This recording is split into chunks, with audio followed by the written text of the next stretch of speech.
Good নুন বন্ধুরা। এই দেখুন বুলবুলদির কর্তামশাই তো আমাকে দেখায় এটা করছি ওটা করছি সেটা করছি, এটা খাচ্ছি ওটা খাচ্ছি। তাই দেখুন কর্তামশাই খাচ্ছে কি তাই দেখুন। খাও, ওইটা কি বলে দাও সামনেরটা আগে। ওটা হচ্ছে কচুর শাক, এটা হচ্ছে কচুর শাক চিংড়ি মাছ দিয়ে। চিংড়ি মাছ দিয়ে। এইটা হচ্ছে গন্ধরাজ লেবু, সঙ্গে কাঁচা লঙ্কা, সঙ্গে কাঁচা পেঁয়াজ। এইটা হচ্ছে আন্ডা সেদ্ধ, আর এইটা হচ্ছে গাছ পাঠা। এবার আমি প্রথমে কচুর শাক চিংড়ি মাছ দিয়ে পাতিলে গন্ধরাজ লেবু দিয়ে এটাকে মাখবো।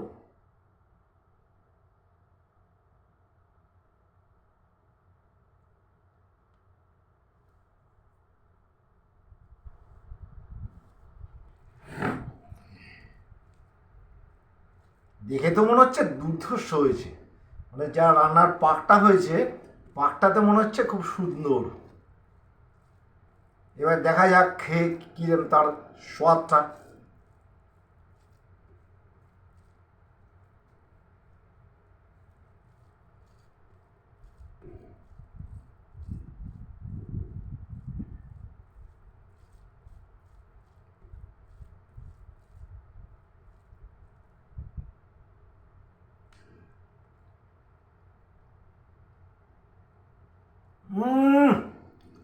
ফাটাফাটি।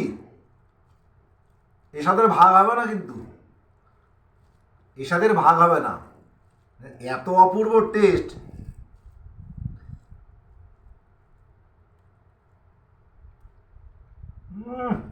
জমে গেছে,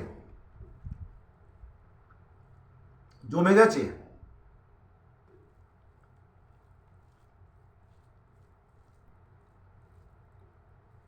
দারুণ রান্না করেছে, দারুণ করেছে, দারুণ রান্না করেছে। লেবু দেওয়াতে আরো টেস্ট হয়ে গেছে।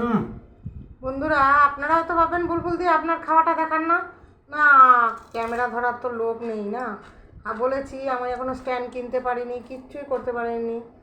আপনারা আমার পাশে থাকলে নিশ্চয়ই ফোঁটা ফোঁটা জলে যদি বড় সমুদ্র নাকি তৈরি হয়েছে, তাহলে একজন দুজন করে ভিউজ হতে হতে লাইক কমেন্টস পেতে পেতে নিশ্চয়ই আমি একদিন 1 লাখ 1.5 লাখ 2 লাখ টাকার মালিক না হই, বন্ধুদের তো মালিক হতে পারবো। জানাতে পারবো সবাইকে যে আমার এত ফেসবুকে বান্ধবী আছে, বন্ধু আছে, বোন আছে, দিদি আছে, দাদা আছে, মা আছে, বাবা আছে। আমার হয়তো মা বাবা ওনারা গত হয়েছে, শ্বশুর শাশুড়িও গত হয়েছে। তাই কি হয়েছে, ফেসবুকের কি বয়স্ক মায়েরা বাবারা আমার মা বাবার মতন নয়? তাহলে পেঁয়াজি দিয়ে মনে হচ্ছে যেন আরো বেশি জমে গেল, পেঁয়াজ কাঁচা লঙ্কা দিয়ে। ভালো লাগে, খুব ভালো লাগে, খেয়ে দেখবেন বন্ধুরা।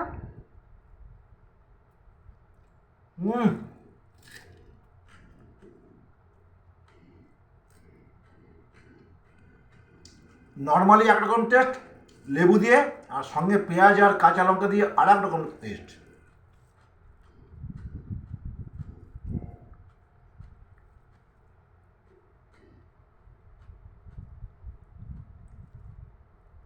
মনে হচ্ছে পুরো ভাতটাই খেয়ে নিই, এত স্বাদ হয়েছে।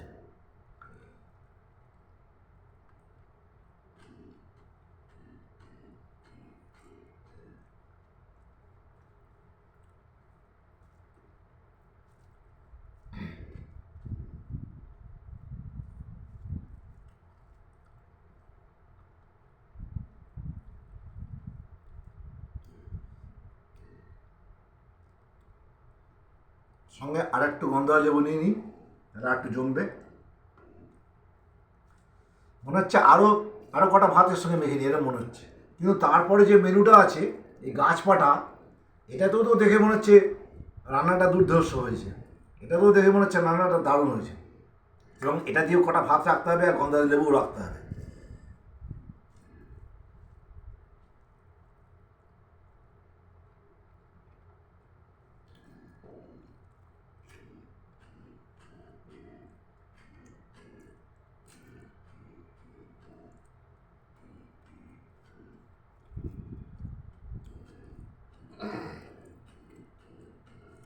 দারুণ অভূতপূর্ব টেস্ট।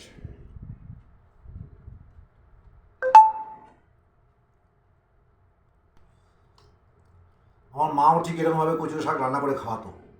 তখনকার সময় একটা সময় ছিল, অনেক বছর, আজ থেকে 20, 25, 30 বছর আগে কথা।